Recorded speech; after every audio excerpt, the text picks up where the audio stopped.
বাবা শাহরুখ নন, জানেন কি ছোটবেলায় কোন অভিনেতার প্রতি অবসেসড ছিলেন আরিয়ান খানের ডেবিউ ঝড় ব্যাটস অফ বলিউডে পরিচালক হিসেবে শাহরুখ পুত্রের দাপট দেখল সবাই। ছোটবেলার নায়ক আজ পর্দায় ফিরলেন, রজত বেদিকে সুযোগ দিলেন আরিয়ান খান। কিন্তু এবার ফারহা খানের মুখে ফাঁস হয়ে গেল গোপন কথা। কেন রজত বেদিকে কাস্ট করেছিলেন আরিয়ান?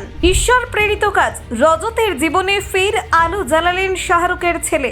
ছোটবেলায় দেখা জানে দুশ্মনী খুলে দিল রজত বেদির জন্য নতুন দরজা। ছোটবেলা থেকেই রজতের ফ্যান ছিলাম, সত্যিটা নিজেই বললেন আরিয়ান খান। রজতের ছেলে এখন আরিয়ানের সহকারী পরিচালক। পর্দার আড়ালে রয়েছে আবেগ ঘন গল্প। দেখুন ঠিক কি ঘটলো। বলিউডে নতুন দিগন্তের সূচনা করলেন শাহরুখ খান পুত্র আরিয়ান খান। তার পরিচালিত প্রথম web series the bats of Bollywood মুক্তির পর থেকে আলোচনার কেন্দ্রে। একদিকে যেমন এই সিরিজ দিয়ে পরিচালক হিসেবে আত্মপ্রকাশ করেছেন আরিয়ান, অন্যদিকে এই প্রজেক্ট দিয়েই রজত বেদির প্রত্যাবর্তন ঘটেছে। দর্শক ও সমালোচক দুই মহলেই প্রশংসা করেছে এই সিরিজটি, যা নেটফ্লিক্সে স্ট্রিমিং হওয়ার পর থেকে জনপ্রিয়তার তুঙ্গে। সম্প্রতি ফারহা খান তার রাঁধুনি দিলীপকে নিয়ে রান্নার ব্লগ শুট করতে গিয়েছিলেন রজত বেদির বাড়িতে। সেই সফরে উঠে আসে আরিয়ানের এই সিরিজের রজতকে নেওয়ার আসল কারণ। তাদের এই আনুষ্ঠানিক আড্ডাতেই অনেক অজানা তথ্য প্রকাশ্যে আসে, যা দর্শকদের আরও উৎসাহী করে তোলে সিরিজটিকে ঘিরে।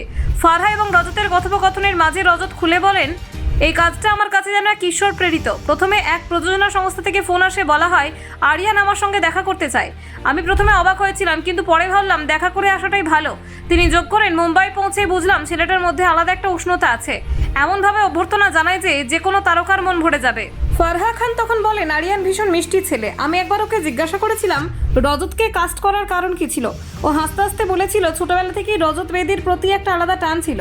বিশেষ করে জানি দুশ্মনে ওর চরিত্রটা ওকে ভীষণভাবে প্রভাবিত করেছিল। ফারহার কথায় বোঝা যায় আরিয়ানের মনে ছোটবেলা থেকে সিনেমার জগতের প্রতি গভীর অনুরাগ ছিল। তিনি শুধু একজন তারকার ছেলে নন, বরং একজন পর্যবেক্ষক যিনি সব প্রতিভার খোঁজ রাখেন। ফারহা বলেন, আমাদের ছেলেটি ফিল্মি হয়ে উঠেছে দেখে আমি সত্যি গর্বিত। রজত বেদি আরও জানান, আরিয়ান তার কাছে যেন এক দেবদূতের মতো। তিনি বলেন, ও শুধু আমাকে নয়, আমার পুরো পরিবারকে সুযোগ দিয়েছে।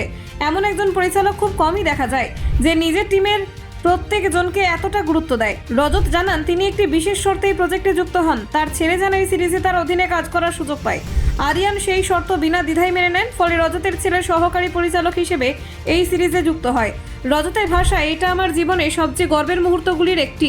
দ্য ব্যাটস অফ বলিউডে মুখ্য ভূমিকায় অভিনয় করেছেন লক্ষ্য ও শাহের বাম্বা। তাদের জুটি ও অভিনয় দর্শকদের নজর কেড়েছে। পাশাপাশি দর্শকদের মতে এই ক্যামিও চরিত্রগুলি সিরিজটিকে আরও প্রাণবন্ত করে তুলেছে। নেটফ্লিক্সে মুক্তির পর থেকে সিরিজটি সমালোচকদের প্রশংসা করছে। অনেকে বলছেন, এই সিরিজের প্রত্যেকটা ফ্রেমেই আরিয়ানের সৃজনশীলতা এবং পরিশ্রমের ছাপ স্পষ্ট। তার পরিচালনায় যে পরিমিত সংযম, আধুনিক চিন্তাধারা এবং গল্প বলার দক্ষতা রয়েছে, তা একেবারে নবীন পরিচালকদের কাজ বলেই মনে হয় না। ফারহা খান জানান, আমি সিরিজটা দেখে সত্যি অভিভূত হয়েছিলাম। ওর দৃষ্টিভঙ্গি অন্যরকম। আরিয়ান নতুন প্রজন্মের পরিচালক, সে সাহসী ভাবনা নিয়ে এগোচ্ছে। ব্যুরো রিপোর্ট, নির্ভীক বার্তা।